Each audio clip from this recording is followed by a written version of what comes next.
Hello friends, नमस्कार। Genius 40 के online platform पे आपका बहुत बहुत स्वागत, अभिनंदन और इस्तकबाल।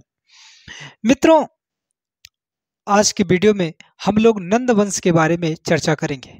आपका प्राचीन इतिहास चल रहा है और प्राचीन इतिहास के बारे में आज का टॉपिक है मित्रों नंद वंश।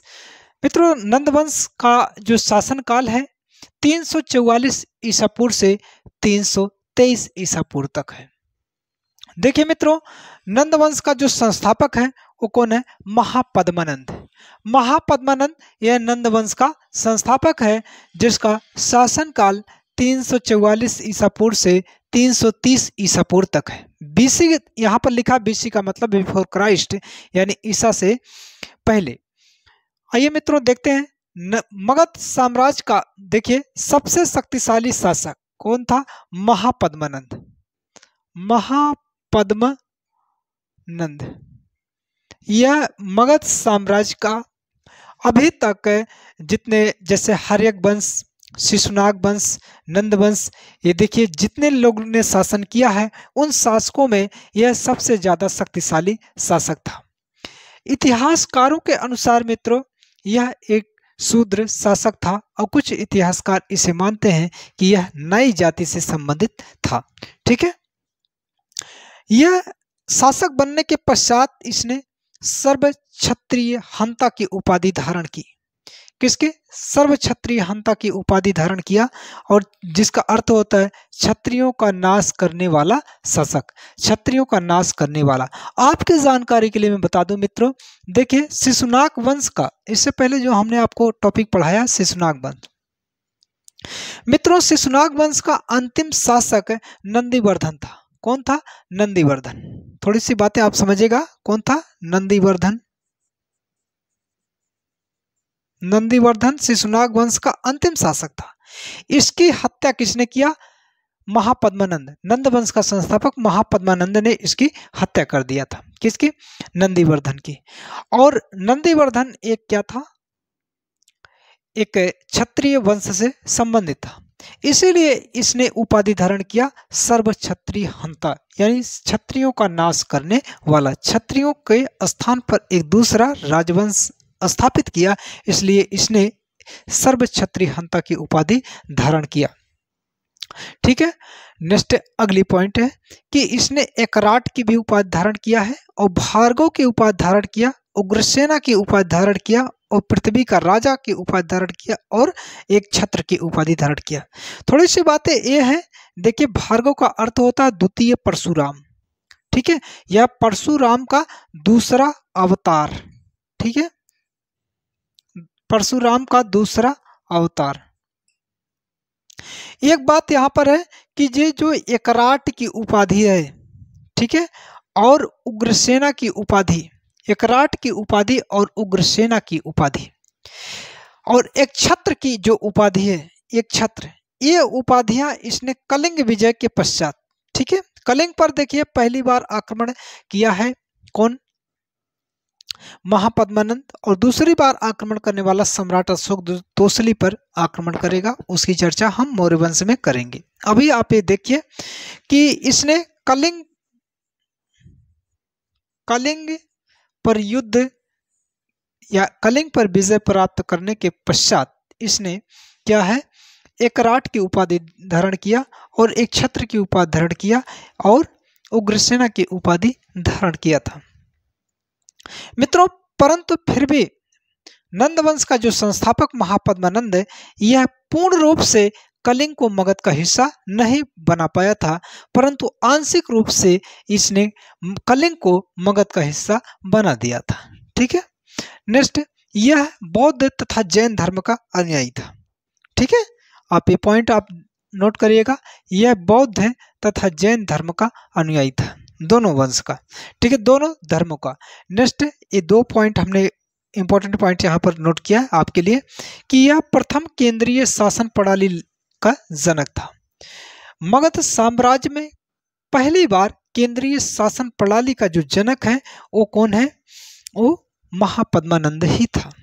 नेक्स्ट, दूसरी पॉइंट है कि व्याकरण के जनक आचार्य पारडी इसके मित्र थे।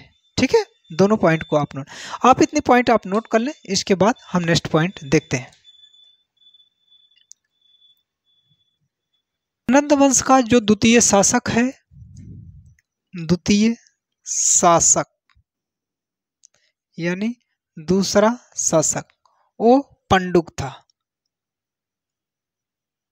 पंडुक इस वंश का द्वितीय शासक था, ठीक है।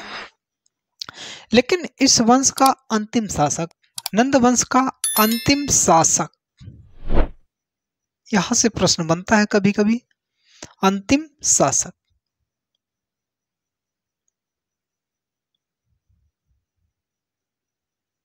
वो कौन है? धनानंद, घनानंद, ठीक है। यह अत्यंत क्रूर तथा धन लोभी शासक था। अगर इसके बारे में बात किया जाए तो यह अत्यंत क्रूर प्लस धन लोभी,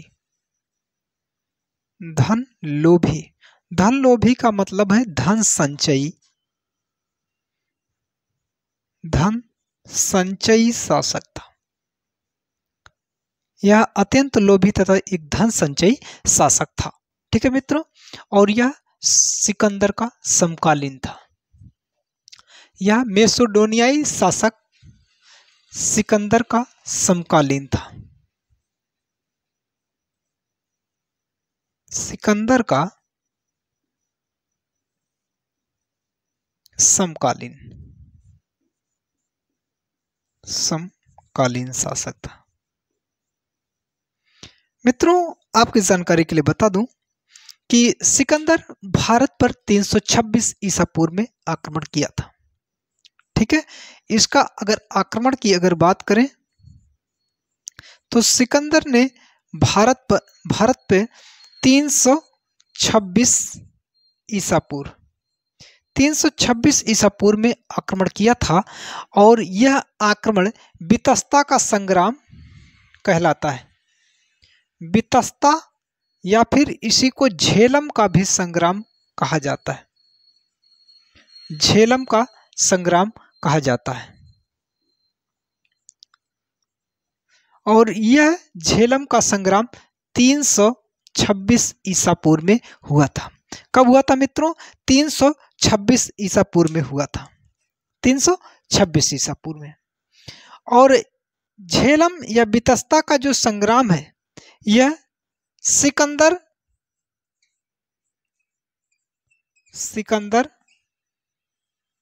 वर्सेस, कभी कभी गलती ना कर दें इसलिए मैं इसको बता दे रहा हूं कि आप कहीं घनानंद ना लगा दें, तो यह सिकंदर वर्सेस राजा पुरु या पोरस के मध्य हुआ था, ठीक है।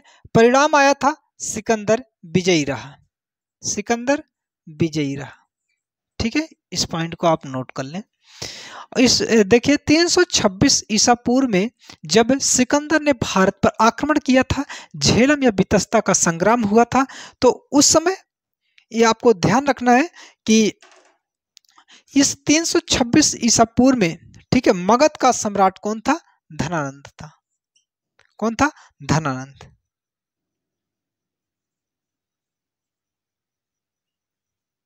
घनानंद, ठीक है, धनानंद शासक था।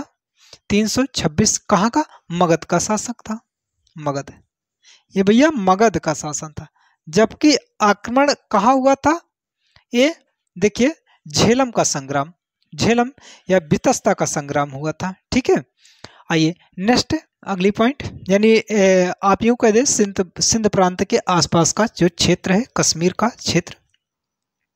नेक्स्ट दूसरे पॉइंट हम ध्यान रखते हैं कि ये जो धनानंद है, इसने एक गलती किया था। इसने क्या किया था?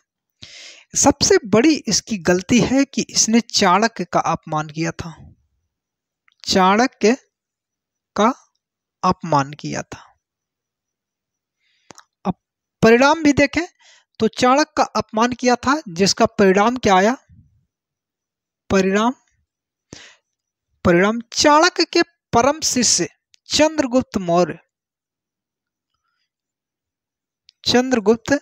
मौर्य ने चाणक्य के ही दिशा निर्देश या सानिध्य में क्या किया, धनानंद की हत्या करके मगध पर एक नए राजवंश